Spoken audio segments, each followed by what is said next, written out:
আসসালামু আলাইকুম এভরিওয়ান, কি অবস্থা সবার? আশা করি সবাই ভালো আছেন। আপনাদের আমি অনেক ভালো আছি। তো আজকে চলে যেতেছি আমি আর মারুফে কালিকা বসা সিরাজ বাংলা বাবার মাঝে আর কি। তো এদিকে মনে করেন বিকাল টাইমে যাইতেছে, অনেকটা ভালো লাগতেছে, আর গাড়িটা চালালে অনেকটা বাতাসটা কি শরীরে, এটা আমাদের শরীরের জন্য খুবই আরামদায়ক। আর মাজারে যাওয়ার কারণ হচ্ছে মারুফের এমন কিছু মানত ছিল, তো এই মানতটা দিয়ে আসছে মাজারে, আর আমরা মাজারে গিয়ে কিছুক্ষণ ঘোরাঘুরি করবো আর কি। আরো আমাদের আশেপাশে এলাকার কিছু সুন্দর জিনিসগুলো ধরে তুলবো। তো আপনারা আমার পাশে থেকে পুরোটা ভিডিও দেখতে থাকেন, কারণ আজকে ভিডিওটা অনেক ভালো লাগবে আমি আশা করি আপনাদের মাঝে। আর এইদিকে দেখতে দেখতে অনেকটা রাস্তা এগিয়ে আছি, আর মাত্র কিছুটা পথ। আর সামনে যে রেল লাইনটা দেখতেছেন, তো এই রেল লাইনটা হচ্ছে আপনার ট্রেন যায় আর কি। তো এখানে সামনে আপনার পুরোনো একটা রেল স্টেশন আছিল, তো এটা এখন অফ আছে। যদি কখনো সুযোগ পাই এই রেল স্টেশনটা আপনাদের মাঝে তুলে ধরবো। তো এদিকে মনে করি আমরা মেইন রোডটা আপনার ক্রসিং হয়েছি, তো আর ডান বামে দেখে নিতে হয়, কারণ আবার উল্টা পাল্টা ঢুকলে রাস্তাঘাট অ্যাক্সিডেন্ট হয়। তো সবকিছু মিলে আমরা এখন আবার চিপা রাস্তাতে ঢুকে গেলাম। তো কি বলবো, এখন রিস্কাকে আমি ওভারটেক করে তাড়াহুড়া করে চলে যেতেছি, কারণ সিরাজ পাগলা মাজার হয়ে আমরা অন্যান্য জায়গায় আরো ঘোরাঘুরি করবো। আর এখানে যে ডান পাশে যে মাঠটা দেখতেছেন, তো এই মাঠে আপনার খেলাধুলা করে। আর কি বলবো ভাই, গ্রামের রাস্তা দিয়ে ঘোরাঘুরি করলে এতটা ভালো লাগে যে আশেপাশে অনেক কিছু দেখা যায়, যেমন প্রথমত সবুজ প্রকৃতি, তারপর হচ্ছে আপনার গাছপালা, এগুলো আর কি মানে কি বলবো, অন্যরকম একটা ভালো লাগে আজকের ভিতরে দেখলে।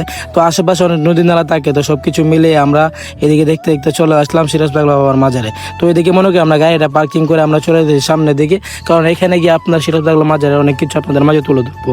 তো এদিকে মনে করেন দেখতে দেখতে আমি সিরাজ পাগলা মাজারের ভিতরে ঢুকে গেছি। তো মাঝখান থেকে আমি যে মাজারে যে গম্বুজটা আছে সুন্দর করে এটা সামনে থেকে আপনাদের মাঝে তুলে ধরবো। তো আমি সুন্দর করে এই দেখেন পিছনে দেখা যাইতেছে, তো এটা আমি স্পষ্টভাবে আপনাদের মাঝে নিয়ে আসবো। আর এদিকে হচ্ছে আপনারা এখানে রান্না বান্না করে যা নাকি মানতে নিয়ে আসে বা অন্যান্য যে সবকিছু চা জাল দিয়ে সবকিছু এখানে আপনার রান্না করে আর কি। তবে একটা জিনিস না বললেই নেই, যে আপনার মনে করেন সিরাজ পাগলা বাবার মাজারের চা, এই চা খাইলে আপনার যে খাইবে তার কাছে ভালো লাগবে, কারণ এই চাটা আপনার খাইলে আপনার অন্যরকম একটা ফ্লেভার আসে, যা আপনার এমনি দোকান থেকে খাইলে এরকম একটা ফ্লেভার পাবেন না। তো সবকিছু আল্লাহর নিয়ামত, তো সবকিছু মিলে আমরা এখান থেকে অনেকক্ষণ ঘোরাঘুরি করে আড্ডা দিয়ে এখন আমরা চলে যাব, আমরা হচ্ছে আপনার বাঁশগাড়ি কাশফুল ক্যাফে রেস্টুরেন্টের দিকে।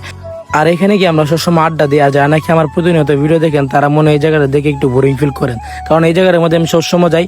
তো যাদের ভালো লাগে অবশ্যই কমেন্ট করে কমেন্ট বক্সে জানাবেন যে আপনার এই বাঁশগাড়ি কাশফুল ক্যাফে রেস্টুরেন্টটা দেখতে আপনার মাঝে কেমন লাগে আর কি। এইদিকে দেখতে দেখতে চলে আসলাম আমরা মেন রোডের কাছাকাছি। তো এখন আপনার ডান বাম দেখে আমরা সুন্দর করে রাস্তাটা পার হবো, কারণ এখানে রানিং গাড়ি যাতায়াত করে, তো কি বলবো মানে সবকিছু দেখে নিতে হয়। তো এইদিকে মনে করি আমি আস্তে আস্তে দেখে শুনে আবার রাস্তাটা ক্রসিং করলাম। তো এখন আমরা আবার গ্রামের রাস্তায় ঢুকে গেলাম। তো সবাই আমার পাশে থেকে ভিডিও দেখতে থাকবেন। আর আজকের ভিডিওটা অনেক রং হয়ে গেছে, মানে অনেকটা বড় হয়ে গেছে আর কি। তো যারা সময় নিয়ে আমার ভিডিও দেখতেছেন আপনাদেরকে অসংখ্য ধন্যবাদ জানাই। এইদিকে মনে করেন দেখতে দেখতে আমরা চলে আসলাম বাঁশগাড়ি কাশফুল ক্যাফে এন্ড রেস্টুরেন্টের কাছাকাছি আর কি। আর এই এখন যে ব্রিজের উপরে আছি, এই ব্রিজের উপরে বাই ভিউটা দেখলে আমার কাছে অনেকটা ভালো লাগে। তো ওইদিকে মনে করেন কাশফুল ক্যাফে না গিয়ে আমি হঠাৎ করে একটা দিনে চোখে পড়লো, তো চলে আসলাম এই জায়গাটার মধ্যে, কারণ এই পিছনে যে গাছটা আছে এই গাছ থেকে আপনার কিছু পিক নিলাম। তো পিকগুলো অনেকটা ভালো হয়েছে। তো তারপর এখান থেকে সিনেমার এই যে দু একটা ভিডিও নিয়ে আমরা এখন আবার ঢুকবো বাঁশগাড়ি কাশফুল ক্যাফে এন্ড রেস্টুরেন্টের ভিতরে।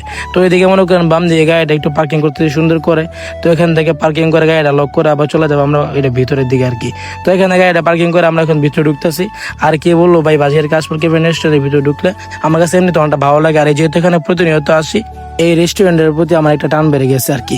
তারপর এখানে চলে আসলাম, আর এখানে থেকে আজকে একটা বিয়ের প্রোগ্রাম আসছিল, তো প্রোগ্রামটা মূলত শেষ আমরা আইসি আপনার একেবারে সন্ধ্যার আগ মুহূর্ত আর কি। তো ওইদিকে মনে করেন ড্রাইভারদের বন্ধু বান্ধবের সাথে দেখা হয়ে যায়, তো তাদের সাথে অনেকক্ষণ আড্ডা দিয়েছি। আর এই জিনিসটা অনেকটা ভালো লাগতেছে।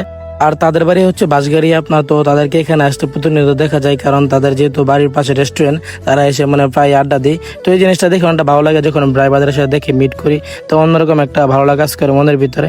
তো এখন আমরা তাদেরকে হাই দিয়ে চলে যেতেছি আমরা বাইরের দিকে, কারণ এখন আমরা এখান থেকে চলে যাব আর একটি মানে ফুলের বাগানে বললেই চলে আর কি, মানে ফুলের রাজ্যে। তো চলেন, এই জায়গাটা না দেখলে আপনারা মিস করবেন, আপনারা শেষ পর্যায়ে গিয়ে এই জায়গাটা দেখেন। আর এইদিকে দেখতে দেখতে মনে করেন সন্ধ্যা গড়িয়ে আসতেছে, আর কিছুক্ষণ পর আপনার সন্ধ্যা হয়ে যাবে। তো আমি মনে করেন গাড়িটা রকেটে গুঁতে নিয়ে চলে যেতেছি। তো এদিকে যাওয়ার পরে দেখলাম আমাদের মাদ্রাসার হুজুর বাইক নিয়ে যেতেছে তার ছাত্রদেরকে নিয়ে ঘোরাঘুরি করার জন্য। আমিও আবার গাড়ির রানিং অবস্থায় হুজুরকে ডাক দিলাম, তো হুজুর আমার ডাকে সাড়া দিল। আর ফুলের রাজ্য যেটাকে বলছিলাম, এটা আপনার সামনেই দেখলে আপনি অবাক হয়ে যাবেন। আর কি বলবো, এখানে মানে প্রতিনিয়ত প্রায় বাজারে থাকে, এখানে হয়তো ভিডিও বানায় নাইলে পিক তুলে। তো এই জিনিসটা হচ্ছে আপনার বাম সাইডে একটু খেয়াল করে দেখতে পারবেন। তো আইসা দেখে মনে করেন 2-3 জন প্রায় বাজার আইসা এখানে মানে পিক নিতেছে। আর এই জায়গাটা আমি মূলত চিন্তাম না, যেহেতু এটা আমার এলাকার খুবই কাছে জায়গাটা। তো আমি জিজ্ঞেস করলাম আমার বন্ধুদেরকে, তো বললো এইটাই এই জায়গা।